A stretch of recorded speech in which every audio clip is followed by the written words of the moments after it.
open the snap you want to save? Click on 3 dots. Now click on Remix. Cover the camera with your hand.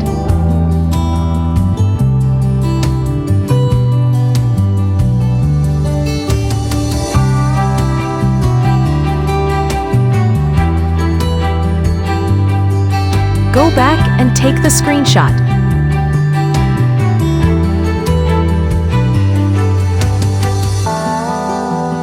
Done. Now let me show you the screenshot.